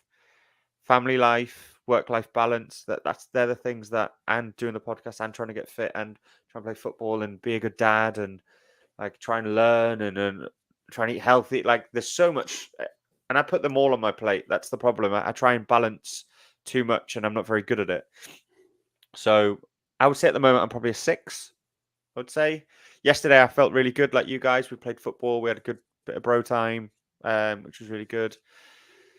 Yeah, so I was probably a 6 at the moment with a sigh. What do you think could get you that up? What do you think is the barriers in your day-to-day life? I know you're saying work-life balance, your weight, but how can you overcome those, do you think? And what can get you from a 6 maybe to a 7 or 8 or a 9? If you don't mind me asking, Lou. Yes, Lou. And Dino. We'll come back to Dino as well. Same question. We'll start with you, Lou. First, I'm just going to call out a guest who's a comment because I feel like let's address them. Chris again. And I will answer it. So, Chris, I'm currently trying to train for the Great North Run. The only fitness I've ever done was football 3 times a week. I stopped years ago and piled the weight on. Absolutely know what that feels like. Close to what you said about the guys surrounding Ethan, I think it is. I tried to do what I used to be able to do, get straight into fitness, go all in, then sick of myself with how I can't compete with myself from years back. Yeah, I absolutely know that feeling. Ending up injuring myself, stop the whinge about it to myself. First time I've seen this pop up and had a listen. Nice one. I presume that says lads. Yeah, I think a lot of men are in and around how Chris feels, to be honest, where when you're younger, you compare. And I think that's something, to Chris's point, that's probably why I am a 6. I'm going through a huge amount of sort of self-discovery at the moment of not trying to be who I think I am or I was or whatever, however that sounds, and actually just trying to be the best version of who I am today. I can't compare to myself to when I was 18 and I was really fit and had abs and like I could do what I want because I didn't have the responsibility of being a parent, or I can't compare myself to that person because that person was 12 years ago. Regrettably, I'm 30. So as I am today, the way I think I go from a 6 to a 7 to an 8 consistently, and not just in fleeting moments of I've had a good time doing something, is probably finding a way to be happier with myself without it sounding too deep and emotional. But yeah, finding a way of being happier with who I am and where I am in my life. And I have lots of days where I am really happy, but then I have lots of days where I'm not. And I don't know, probably just coming to terms with what I want out of life to then find that nice medium. But I don't think happiness every day is achievable. I've never experienced happy every day. I think it's being content the majority of the time and having as many happy moments as you can. And if you have a negative moment, try not to live in that too long. Yeah, is where I'm sort of at. Just to jump in there, Lou, when you're saying, I have happy days and then sad days, do you, like for that, is it full days or is it more you have moments of happiness in the day, hours at a time when you're with Oliver, when you're playing football, and then you have different times? Does it sort of vary like that across the day, or is it purely you have a good day, I have a bad day? Yeah, that's a good question. We will quickly go to another guest, another comment. So Alan has said, shout out Alan, nice to see you commenting, mate. Hope you're all right. Congratulations on engagement, and I'm sure the wedding is quite soon, I've seen. So congratulations. Since starting the podcast, do you feel better in yourselves for talking about your day-to-day life? Yeah, I do. I think talking about it publicly is one pretty scary. And Alan, you know half the shit that's happened in my life as much as Ethan, to be fair. You've been there for and close to me through a lot of it, so I do appreciate that, mate. But yeah, speaking up is the first sort of thing of actually accepting some of the shit things that have happened in your life or how you actually feel. And Dean touched on it before, where if you don't talk about it, you kind of just ignore it and keep putting it to the back of your mind. And I think talking about it is the first step to actually dealing with things. So yeah, by talking about things, I've probably dealt with a bit more things than I normally would have, if that answers your question. I think you've got no choice, though. Just touching Yeah. on Alan's question. Yeah. Good shout. I shout Alan, great guy. His wedding is actually not too far away. I'm not inviting the daytime, which I'm bitter about, but we'll not mention that. I've got me kilt on order because he's Scottish, in case you couldn't guess from the name. I think really with the podcast, you've got no choice but to talk. I think we're old enough and wise, well, not really that wise, but we are old enough and brave enough to call each other out and ask the questions. So I think not only is it something where we are on a podcast where we would like to talk, I think we have to talk. You know, like we made fun of Dean not speaking for 45 minutes before, but then Dean comes in with opinions and his own personality takes over as he comes into it and grows into the podcast more, which is a theme. So the ability to actually be able to talk is not natural to everyone, but coming out of your shell slowly, I think the more I give, the more Vines he gives, the more Job gives, brings Dean out of his shell and he can start to give his own. And I think that's something we want to echo off for everyone listening and anyone who listens to the podcast weekly. You know, it's something where don't be afraid to let others in, even if that's step by step. It doesn't have to be in a similar way to training, as the comment before. You don't have to go out and run 13 miles because you've got a half marathon coming up, or 26 miles if you've got a marathon. Just take it a mile at a time. Just take it a step at a time. Just take it a word at a time. If you need to talk, that would be my advice. Yeah, I would also say I'm only in the position I am of being comfortable of talking because I'd done things before talking on the podcast. So, like, I went to a therapist. I'm not scared to talk about that sort of stuff. Like, I was in a really dark place at times. Like I've talked about in other episodes, I've felt suicidal, Metro coming, thought about stepping on. All of those things have been in my life. And I've had some really bad lows.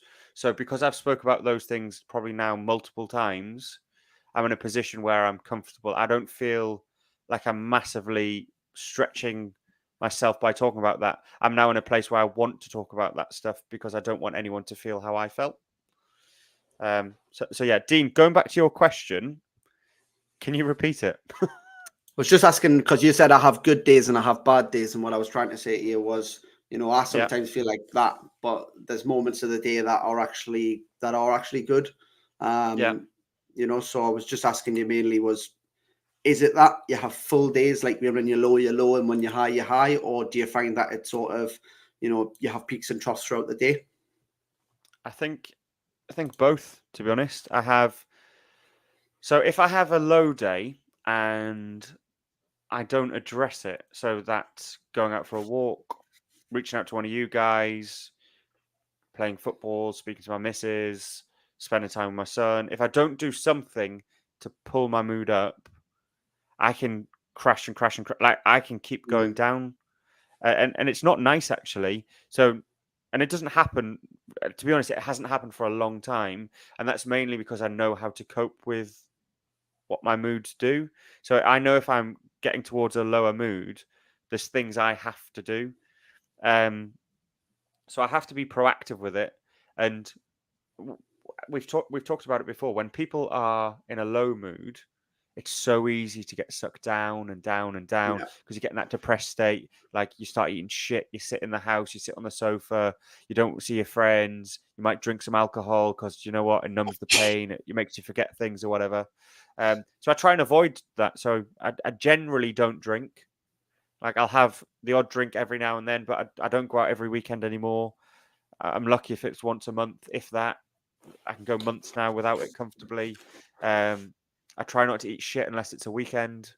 Generally, I try and exercise. Like us not going on morning runs recently, Dean, has had a negative on me because that set my day up. Sets the day up, yeah. Exactly. No matter what happens in my day, if we've went and run 15k, I tell you what, there's not much worse going to happen than me having to run 15k. Do you know what I mean? So it's setting those standards in my life of doing the things that I know keep me on the right track. Yeah, I hope that kind of answers a little bit. Joby, you've joined back. Did you join back for a reason? Is there something you wanted to say? Yeah, sorry. Are you in the bath? Well, I'm not in the bath personally, but my son is in the bath.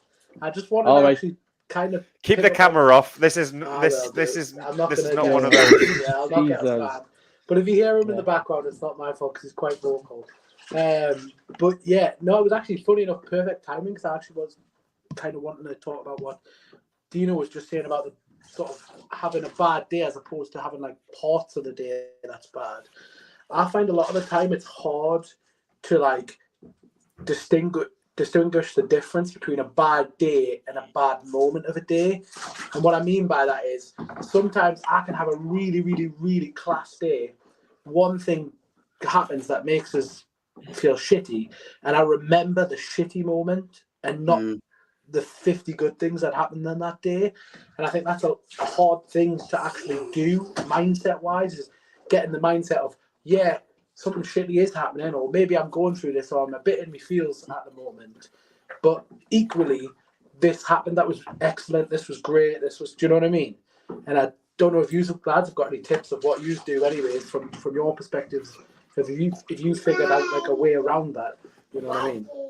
I think that's a really good point. It's something that I've learned listening to a lot of like podcasts and stuff like that, is you know, these people that are really big podcasters, and when they talk about it, they talk about like, you know, these, it's a little bit different, but it'll be like us when we grow, you know, we'll have lots of comments that say, you know, everything's going really well, I'm so happy with you, but there'll be one negative comment from someone. And I think us as humans, we're designed to see the negative thing and hold on to that negative thing. So something that I fell out of it now, but something that I was doing was journaling at the start of the year. And journaling was something that was helping us get a little bit perspective on how the day was, so that if I did have them bad moments, when I was sort of reflecting on the day, it sort of gave us some perspective as to how that whole day was overall. And then, you know, I was thinking to myself, oh yeah, that pissed us off, but you know, I went for a run this morning with Lou, I had a 10k, you know, that set us up for the day. I had a good day at work, I earned some good bonus, good commission, and that had a good sort of conversation with my missus and that. So that was something that was helping me. It's just, I think the start of this year, January to June, I was new year, new me. And just since me holidays and that, I've sort of slipped back in to the old. I think with me being injured and I couldn't run, I couldn't exercise and that, it's sort of, you know, but you could eat. Downer. Yeah, exactly. Yeah, 100%. So I think that's something that does help. That it was helping me, and I think that the you know, journaling is something that it's not for everyone. It's really hard when you start, and it is something that really. My missus is probably shaking her head here because me being me and Lou's similar to me. If I was going to start journaling, I had to have the most expensive and best journal that you could get. So I've got like this 35 quid journal, just sitting shaking her head. Leather bound. Yeah, it is leather bound. Bring in the journal. Let's see it. Have you got the journal there? Your missus is going to have to get it. Get it. She doesn't. To be fair, this sums Dean up so much. If Dean's interested in something, that's it. He goes all in for it. Like all these books that I've bought from all the guests that tell me about it. Them? They're all have you read any of them? Up there on the book. Yeah. Have you read Start With Why yet by Simon Sinek? I have not. I have it though. Well, you need to read your wife on the sofa? Yeah, it is. Yeah. I don't know how she puts up with you, you know. next to the pool table. There's tiny. There's a tiny. Everyone watching this. That's Dean's living room. He's got a pool table in his living room. His missus is sat there while he's on the computer recording a podcast. Like, he has life made. None of us men, genuinely, and I hope every man here listening please just put a thumbs up or something. If you would be in shit for your missus allowing you to put a bloody pool table in your living room. Why do you think I'm bathing the child with iPhone headphones on instead of sat by my computer now? Yeah, I'm Job, covered in suds. Job, you could stay mute on mute. yourself, like. You could mute yourself, like. No offense. God. I love you, pal. Yeah, terrible. Okay. Is there any I'll other tell you questions before we wrap up? Just sorry, Luke, when you asked have I read Start With Why yet? So Yeah. me being me, when I went on holiday, I packed my running shoes, and then I packed 2 books, and I didn't read a page of a book, and I didn't run a meter.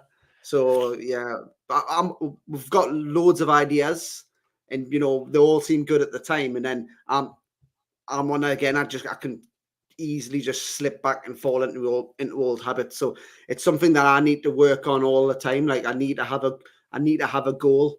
Yeah, I'm the same. So yeah, 100%, mate. But we know that. Like we go on runs and we're like, shh. But hang on, that's one point I definitely want to make before we finish. So we have spoken to elite athletes. We've spoken to psychologists. We've spoken to counselors. We've spoke to what other type of people? Life coach type people. We've spoken to ex-directors of global businesses. Any other types of people really stand out to you guys? People who run charities. So we've spoken to literally a huge array of people. And sorry if I forgot the type of job if you are listening. And what I've found is no matter your background, no matter your status in life, your earnings, your career, your environment, all of us men generally struggle with the same shit. Yeah. And I've learned that from listening to people who look after Premier League footballers, to people who coach and support people who are struggling with alcohol addiction. We are all battling the same shit in our head. And a lot of it's in our head. And a lot of it is the fact that we don't know how to deal with the shit in our head. We don't know how to communicate properly. We don't know how to go and get the help that we need to. And we don't have the support network around us to actually make the positive changes in our life. And if I can say anything to anyone listening, we're trying to help you hear some of the things that you can do by bringing some of our expert guests in. We're trying to let you realize that you're not the worst person in the world, because that's definitely something that I felt, being honest, as a 30-year-old bloke and all the shit that I've done and has happened to me in my life. I've definitely felt like I'm the worst person in the world. And listening to some amazing guests who have definitely done worse shit than us, they're not the worst person in the world either, because they've turned their life around. And hopefully through this podcast, you will hear some amazing stories from some even better people that makes you think, actually, life ain't too bad. And I just need to go and do some things to help turn my life around and live a life that actually makes me a little bit happier, or as we say, a little bit more content and less shit. There's a question there, Lou, as well. Yeah. So Louis Carr, again, hope you're well, mate. Haven't seen you since you were on the sidelines when I was, I think I was injured, linoing a game, and Ethan, that was the game, Dean, that you remember, Ethan letting in the howlers, yeah. So Lou was going to come and train with us, and then I did send him, I'm sure I sent him it, and then we never got in touch again or whatever. So Lou, obviously welcome to come training, and I hope you're well, mate. Happy 30th the other week. I'll follow up my comment. I can't believe we are so old now. It's horrible, mate. Yes, Lou, we definitely plan to do more live episodes. I've actually really enjoyed having some comments to talk about. Maybe we try and do it with some of our guests, actually. That would probably be pretty cool. We've got some unbelievable guests coming on. We're talking elite athletes who are retired world champions, or we're trying to get some current Premier League footballers on in conversations with them. We've got conversations with people who've been head of elite performance at the FA, all those sorts of things coming on. Counselors, psychologists. Yeah, we've got, I think, another 18 guests booked. If we book any further forward, it takes a little bit too much managing. So try and keep it sort of about 3 months at a time. So yeah, plenty of opportunity to do more live ones. If people want to hear more live ones, we can do more live ones because I think it works better actually. It's less editing as well, isn't it, Dean? Yeah, Less 100%. editing for Dean. It would be good to get a forum going as well. Like maybe get some people who listen to actually join in and have like a massive webinar thing. Big shout to Lou. Big shout to Lou. Him and his family. Great guy. Some of the best. Best lad I know. Some of the best people in his family. His mum, dad. Yeah, Lou sister, Mick brother. got a shout out earlier. Yeah, if he wasn't listening. Yeah, Mick got a shout out. But yeah, best family going in. Appreciate the question, Lou. I hope we do more live episodes. I can't speak for myself. My contract renegotiations are underway for the Everyman podcast. I want 100 bags. To be fair, if any other podcast wants to take him, you can have him on a free transfer. Like he's transfer listed at the minute, so he can join any other podcast. That's true. That's true. And because you won't want to pick up his food bill. I tell you, fucking hell. Jesus, great. Thanks. I just opened up on a mental health podcast about meat addiction, and Lewis just threw me under the bus. What a way! I love you though, mate. I do love you. I do. I love you, pal. I do. And I love big love to anyone who's listened and shared in the questions and everything like that. The only thing for me, I would just make sure you're looking after yourselves mentally and physically. Don't make the mistakes that I make and others make in this podcast. And every day is a new day. Just because I'm not doing it doesn't mean you can't. Something obviously see no evil, hear no evil this week, but I've got a recommendation for everyone. There's an app which I downloaded a couple of weeks ago called Pliability in the App Store, and you can get a 7-day free trial. It's a yoga. Feel free to sponsor us. Feel free to sponsor us. Feel free to sponsor us. But it's an app, 7-day free trial. It is a bit pricey after that. I'm not sure the exact price. I think it's about 15, 16 quid a month.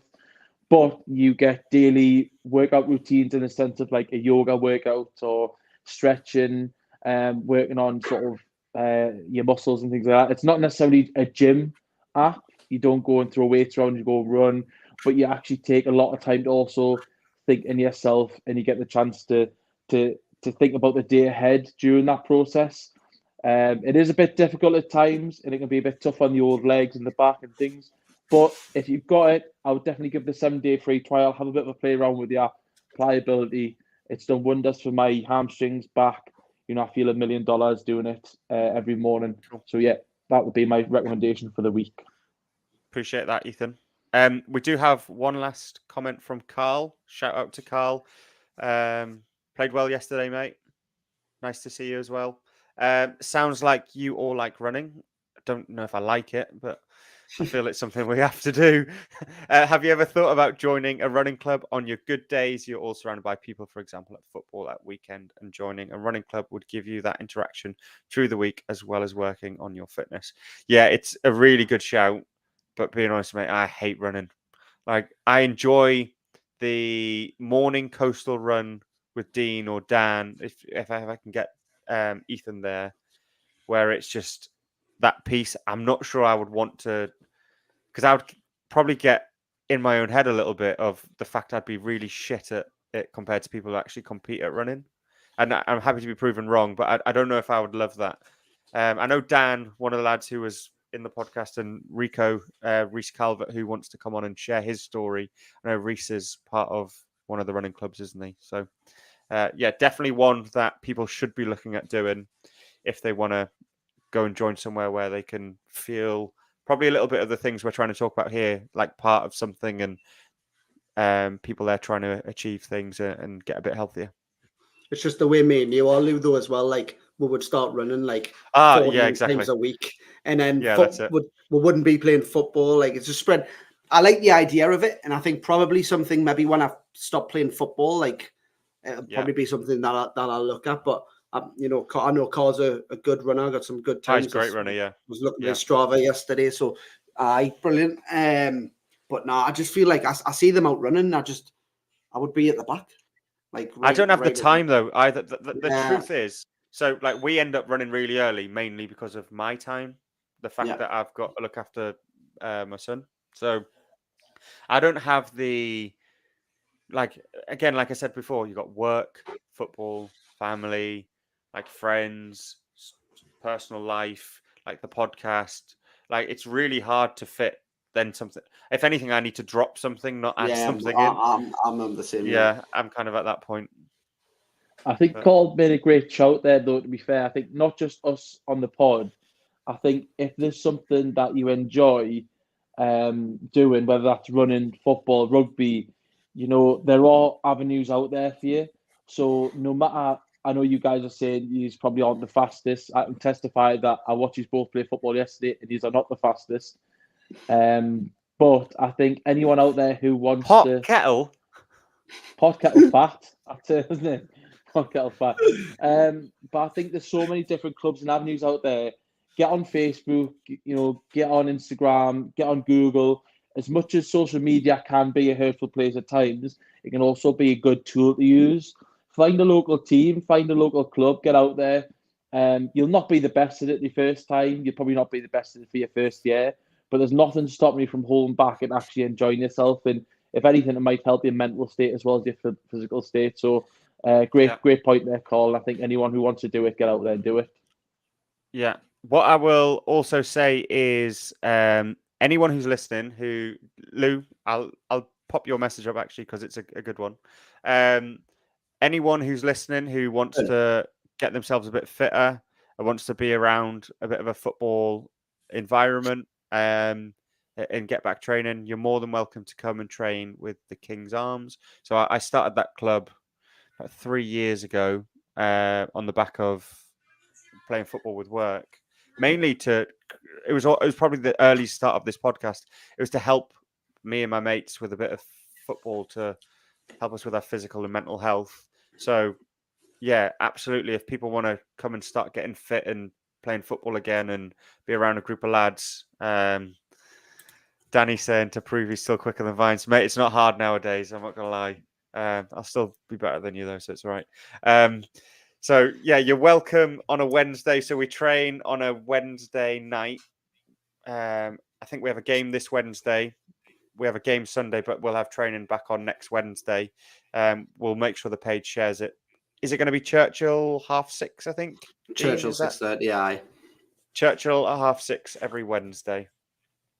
But yeah, Lou, drop me a message.